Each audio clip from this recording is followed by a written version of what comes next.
Գյուրջան Կասկադ, հասանելի բնակարաններ 65 ամիս մարման ժամկետով։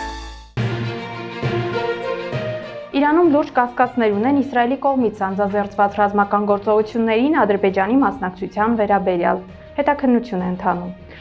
Անկարայում էլ մտահոգված են, որ Իսրայելի հաջորդ թիրախում կարող է Թուրքիան հայտնվել։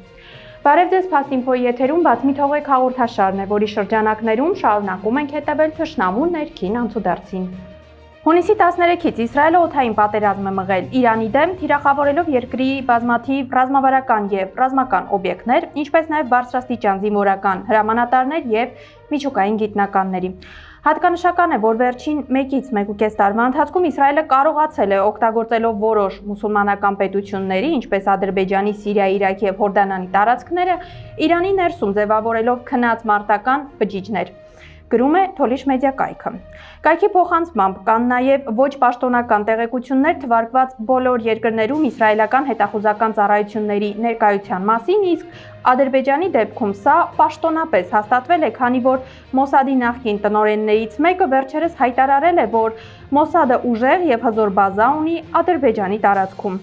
Ավելին, Ադրբեջանի պետական լրատվամիջոցները բառացիորեն ողողված էին հակաիրանական լուրերով եւ քարոզչությամբ։ Ադրբեջանը պաշտոնապես ակտիվացրել էր բոլոր արմատական պանթյուրքիստական բջիջները Իրանում անջատողականությունը խթանելու եւ մարդկանց փողոց դուրս բերելու նպատակով, գրում է կայքը։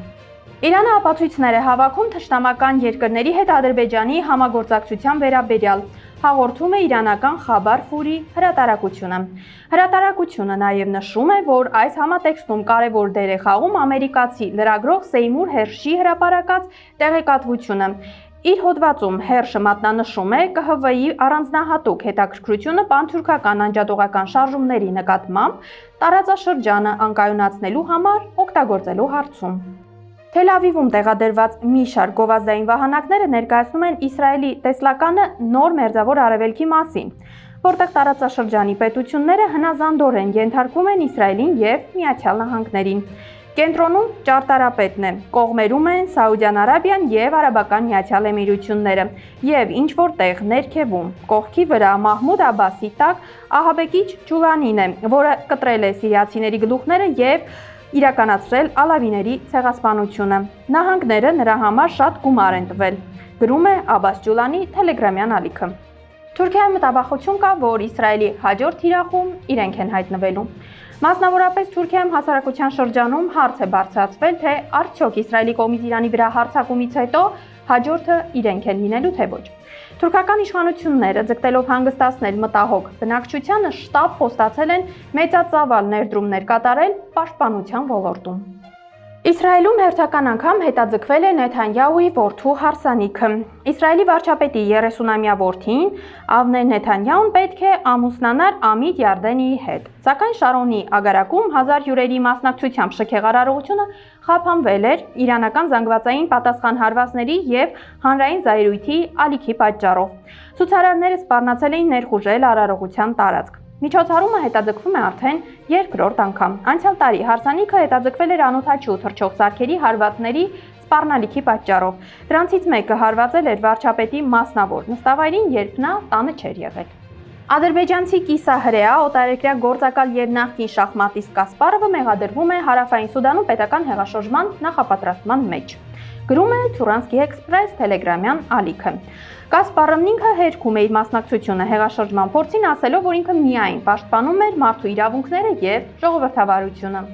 Թուրքիայում էլ հայտնի լրագրող է ձերբակալվել Էրդողանին սպառնալու համար։ Թուրքական լրատվամիջոցները հայտնում են Ստամբուլի Շիշլի թաղամասում գտնվող իր տանը ձերբակալված հայտնի թուրք լրագրող Ֆաթի Ալթայլիի մասին։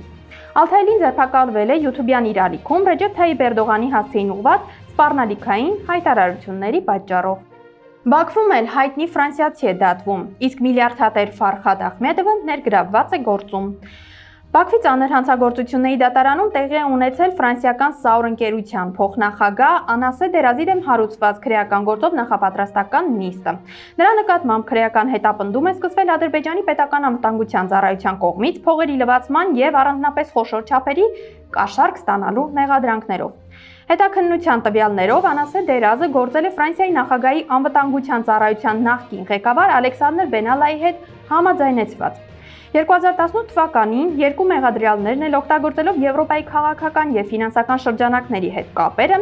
ադրբեջանական ծագումով ռուս միլիարդատեր եւ նախկին սենատոր Ֆարխադ Ախմեդովին առաջարկել են օգնություն նրա ակտիվների նկատմամբ միջազգային պատժամիջոցների վերացման հարցում, իսկ իրենց ծառայությունների դիմաց պահանջել են մի քանի միլիոն դոլարի հասնող կաշառք։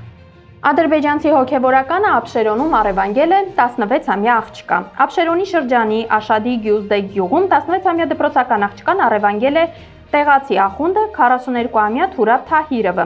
որին ըստ ընտանիքի նա հանդիպել է մզկիթում, որտեղ Ղուրանի դասեր էր անցնում։ Աղջկա հայրը Էմին Բաբաևը ասել է, որ 3 երեխաների հայր Թահիրովը նախապես էր պլանավորել դստեր առևանգումը։ Բաբաևի խոսքով իր դուստրը 11-րդ դասարանի աշակերտուին վերջին զանգից հետո գնացել է մզկիթ գրքերը վերադարձնելու, սակայն այդպես էլ տուն չի վերադարձել։ Ադրբեջանում մարդիկ ապրում են ավերակների մեջ, սակայն իշխանություններին դա չի հետաքրքրում։ Բաքվի Խաթայի շրջանում շենքը, որը գտնվում է խարխուլ վիճակում, դրսից հիշեցնում է հետպատերազմյան ավերակներ, առանց պատուհանների եւ դռների, պոկված պատերով եւ կիսաքանդ աստիճաններով։ Բնակիչները փորձում են կանխել շենքի փլուզումը, անընդհատ ամրացնելով կառույցը, օգտագործելով ժամանակակից մեթոդներ, բայց սա քիչ օգուտ է տալիս։ Տան բակ նայող պատերից մեկը լիակատար փլուզման եզրին է։ Սակայն տեղի պաշտոնյաները, այդ թվում Խաթայի շրջանի գործադիր իշխանությունը, որոնք բնականաբար տեղյակ են խնդրին, դրա լուծման համար որևէ միջոց չեն առաջարկում։ Այսօրվա համար պատրաստել էինք այսքանը։ Fast-Info-ի հաղորդումներին արագ հասանելիություն ունենալու համար կարող եք բաժանորդագրվել YouTube-յան մեր ալիքին։ Մնացեք մեզ հետ։